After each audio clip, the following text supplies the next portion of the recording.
Welcome back to the Gnostic Chef. I'm here to tell a story, and it's gotta be older than time.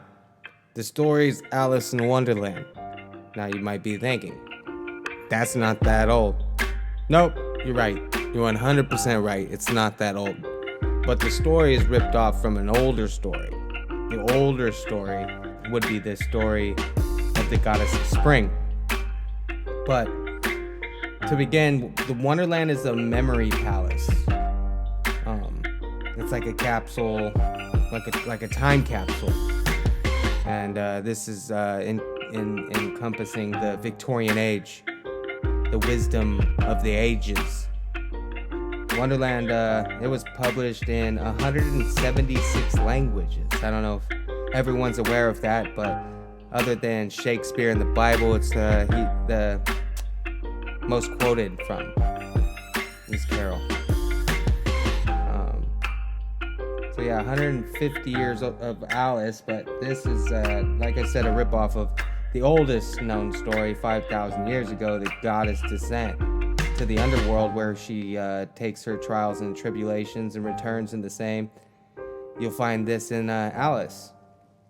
She goes to these, she falls down the rabbit hole into the underworld, where she goes through all these different trials and she makes her way back.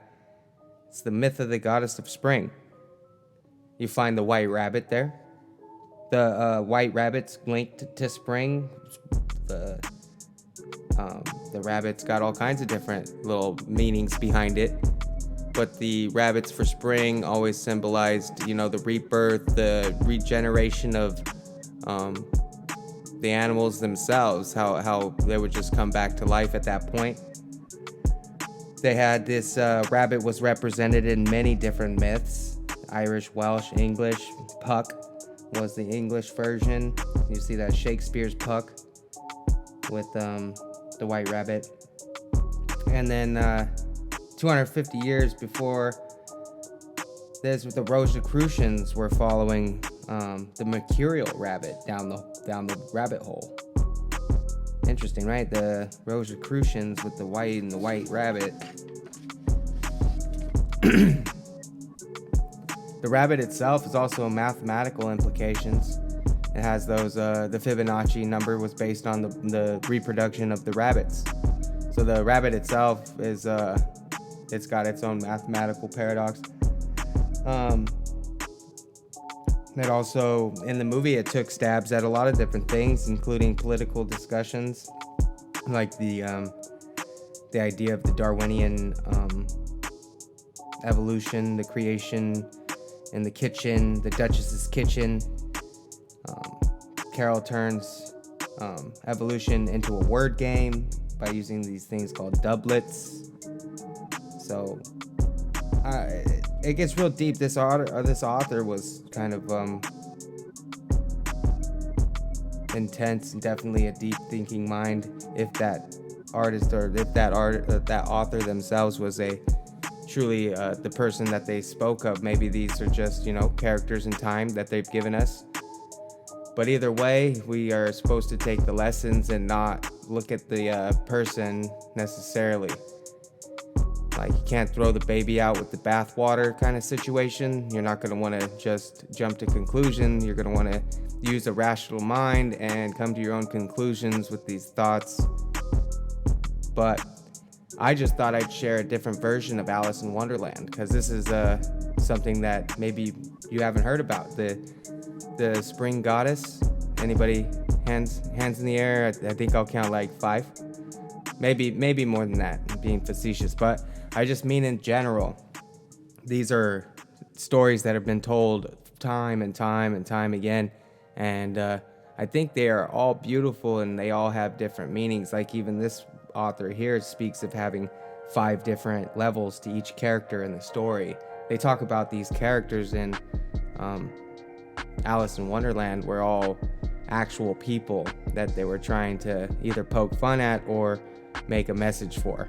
They wanted to layer these things. This is a glass onion, though. It's not like a layered story that you can't see. As long as you have the eyes to see, you can see through these layers.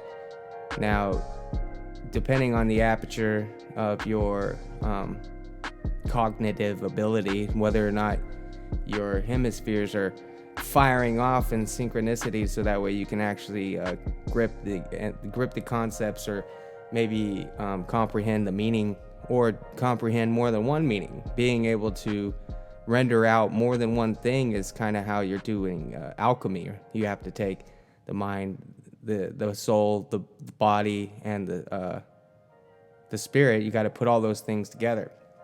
Same thing in the stories. You got to put all the components together. You can't just be looking at one.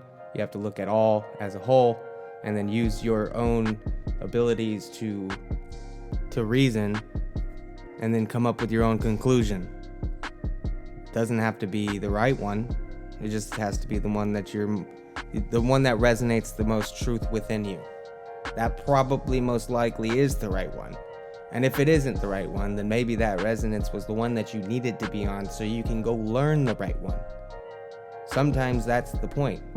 That's why you can't look at any of this stuff as negative. I understand why we do. Some of the shit we can't understand, and so we got to label it evil or bad. But anyways, Alice in Wonderland, down the rabbit hole with the Gnostic chef. I hope you enjoyed this one. I'm gonna try and do some more things like this, and keep it interesting. At least if you're interested, leave me a little thumb in the chat, or say a little something, and that way we can have a small conversation on the side. Also, like and subscribe if you have not. Maybe share it with someone that you think might like it. I'm not sure if you're interested in spreading the love, but spread the love.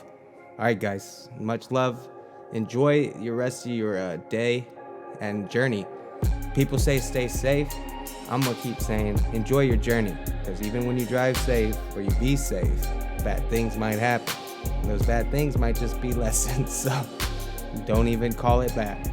Like the Chinese proverb, just keep saying maybe that's a bad thing. Maybe that's a good thing. Maybe. Bye, guys.